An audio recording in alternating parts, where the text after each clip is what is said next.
So this question of how are cancer and eating disorders connected early in my career would have puzzled me. I don't think I would have had an answer to that. I would have been like, well, are they really? And I think after a decade of running my organization, what has surprised me is how connected they are. And I think part of that is the sheer prevalence of cancer in our population. So, because cancer affects so many people, of course, there are many people with eating disorders that will also get cancer. And when a person with eating disorder develops cancer and goes through cancer treatment, man, does it send their eating disorder for just a panic. It freaks out. So often I see people with eating disorders who have had sustained recovery for many, many years. When they get a cancer diagnosis, you see disordered eating patterns coming up. You see a lot of body image struggles coming up. Cancer and its treatment can affect the body, right? So sometimes this is this is losing your breasts, right? Or sometimes this is weight gain as a result of cancer treatment. Sometimes it's weight loss. So what folks with eating disorders often see is a rapidly changing body. And I have to also mention, paired with their own mortality facing them really directly. And so, of course, you see a lot of anxiety and all of that in the eating disorder coming back in. There you go. You hit on the word, anxiety. And anxiety is the result of a stress factor. And cancer diagnosis is a major stress factor. And Chelsea, I want to say that you have a lot of companionship there on. You're seeing the connection between eating disorders and a lot of big leadership agreement, eating disorders and cancer, because the American Cancer Society has made it really, really clear, and only in the last 10 years. Their statement, and you'll see it everywhere.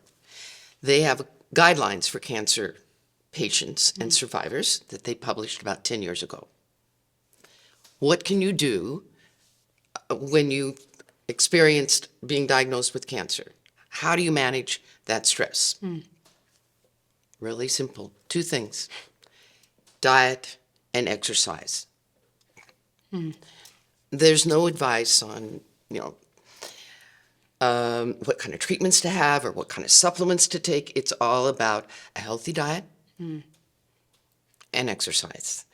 And, it's the other side of that good advice from the leadership is all of the other, supplements for this and this diet for that to, maybe cure your cancer, but it will not, to manage and to, maybe not have what you should eat when you are. I get it all the time from the people who come to my classes. What kind of diet should I be on? What should I eat? I'm not eating this, I'm not eating that, because we read that, broccoli causes cancer and, whatever, all of these, research evidence-less based statements that, and you're suffering from a diagnosis that has, as you say, could have brought back an eating disorder because of the anxiety. So immediately you recognize that and you want to go back to, well, what should I eat? What shouldn't I eat? And broccoli won't cure cancer. That's good. I'm glad you pointed that out. I wasn't sure myself. The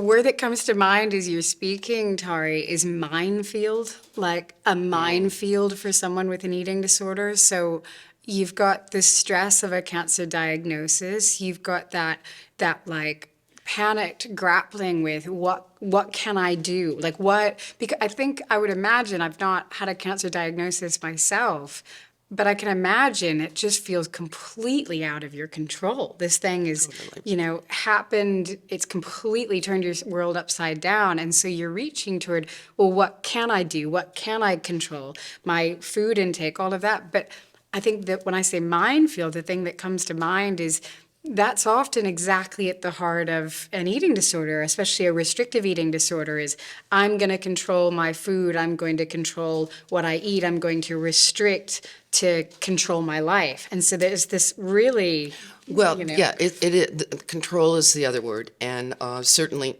with an eating disorder, there's probably this constant self-blame. It's yes. in your control.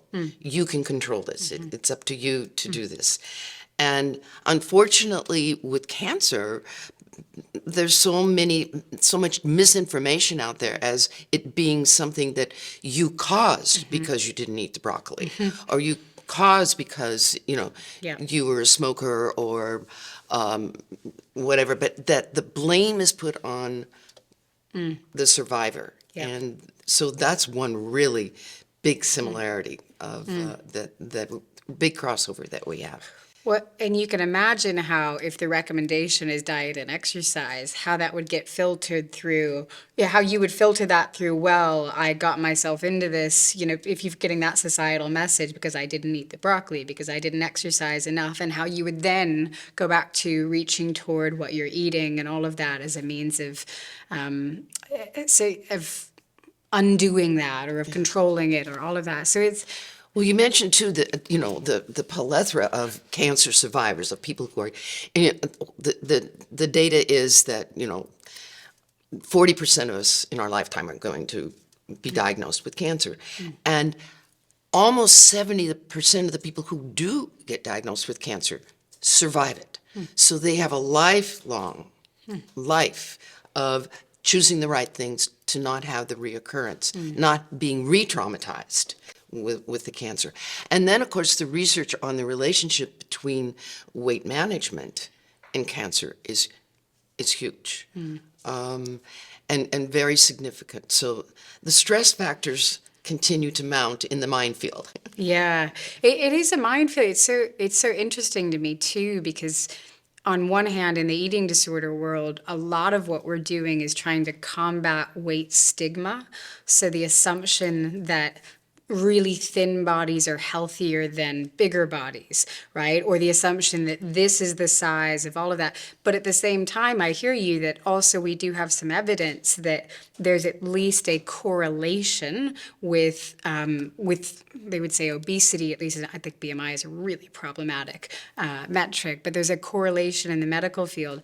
I always get curious about if you unpack that correlation, which is just two things being connected, what are you seeing? Are you seeing diet? Are you seeing exercise? Are you seeing environmental factors? All of that. So I think the minefield is so interesting because I go back to what I talk about with Nikki Myers a lot. There's a yes and, right? So what you eat really can impact whether you develop cancer, how you recover from cancer, the efficacy of different treatments. Your food definitely does that. Definitely. And absolutely. at the same time, I mean, we are what we eat. Yeah. I mean, we are. And I think one of the amazing facts about studying cancer is it doesn't start. There are influencers, but environmental things do not cause the cancer. Sugar does not cause cancer. Thank you for saying that. But sugar does influence Cancer growth. a rogue cell in our body, which we all have all the time. All of us do. Yeah. You have them, I have them. And our immune system manages that. But the important point that I want to make is that our bodies are constructed so that every cell in our body is regenerating all the time. Some more quickly, some parts more quickly than other parts, like our hair is regenerating very, very quickly. It's fast growing. But every cell in our body in a period of 10 years regenerates itself, which is a magical thing to think about. Yeah. You can change your body because it will naturally every year be completely new. Yep. Yeah. So what you eat is important. What you eat is important, and I think the work for a yoga teacher, a yoga therapist, is again holding a paradox of cancer and eating disorders do occur in the same people. A person with an eating disorder might have some really unfounded, illusory beliefs around food, and one's relationship with food can impact cancer recovery, all of that stuff. So you've got to hold all of it. You've got to hold. And we have so many unregulated claims, you know, Yeah. that tofu causes cancer, Yeah, yeah. broccoli causes that.